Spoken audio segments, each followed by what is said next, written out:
بسم اللہ الرحمن الرحیم۔ مکمل و مدلل مسائل غسل۔ منی کے نکلنے سے غسل کیوں ہے اور پیشاب سے کیوں نہیں؟ نمبر 1، منی کے نکلنے سے غسل کا واجب اور لازم ہونا اور پیشاب سے واجب نہ ہونا شریعت اسلامیہ کی بڑی خوبیوں میں سے اور رحمت و حکمت و مصلحت الہی سے ہے، کیونکہ منی سارے بدن سے نکلتی ہے۔ اسی لیے خدا تعالی نے منی کا نام سلالہ رکھا ہے۔ منی انسان کے سارے بدن کا سوت ہوتا ہے، یعنی سارے بدن سے پیدا ہوتا ہے، جو بدن سے رواں ہو کر بالآخر پشت کے راستے سے نیچے آتی ہے اور عضو تناسل سے خارج ہوتی ہے۔ اس کے نکلنے سے بدن کو بہت ضعف پہنچتا ہے، اور پیشاب و پاخانہ صرف کھانے پینے کے فضلے ہوتے ہیں جو مثانہ و معدے میں جمع رہتے ہیں۔ اس لیے منی کے نکلنے سے بنسبت پیشاب و پاخانہ کے جسم کو بہت کمزوری لاحق ہوتی ہے، اور پانی کے استعمال سے وہ کمزوری نہیں رہتی۔ نمبر 2،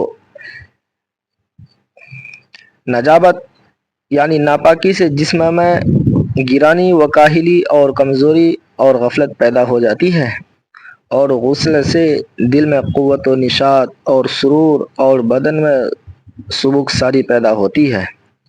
جب انسان صحبت سے فارغ ہوتا ہے تو اس کا دل انقباض اور تنگی کی حالت میں ہوتا ہے، اور اس پر تنگی اور غم سا طاری ہو جاتا ہے، اور وہ اپنے آپ کو نہایت تنگی و گھٹن میں پاتا ہے۔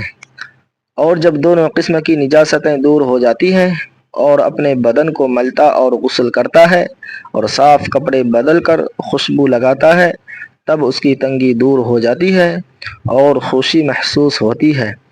پہلی حالت کو حدث اور دوسری حالت کو طہارت کہتے ہیں، یعنی پہلی حالت کو ناپاکی اور دوسری حالت کو پاکی کہتے ہیں۔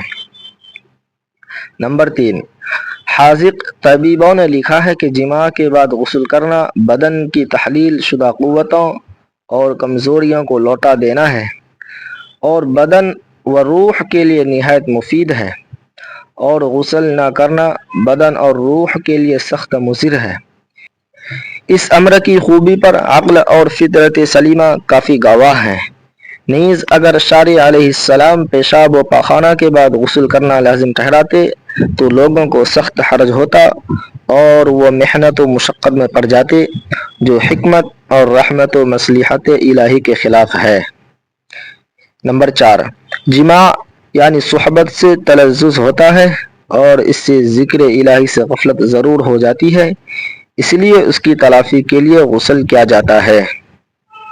نمبر 5، منی کے نکلنے سے بدن کے تمام مسامات کھل جاتے ہیں، اور کبھی ان سے پسینہ نکلتا ہے، اور پسینہ کے ساتھ اندرونی حصہ بدن کے گندے مواد بھی خارج ہوتے ہیں جو مسامات پر آ کر ٹھہر جاتے ہیں۔ اگر ان کو نہ دھویا جائے تو خطرناک امراض پیدا ہونے کا اندیشہ ہوتا ہے۔ اللہ تعالی ہم سب کو شریعت اسلامیہ کو سمجھ کر اس پر عمل کی توفیق نصیب فرمائے۔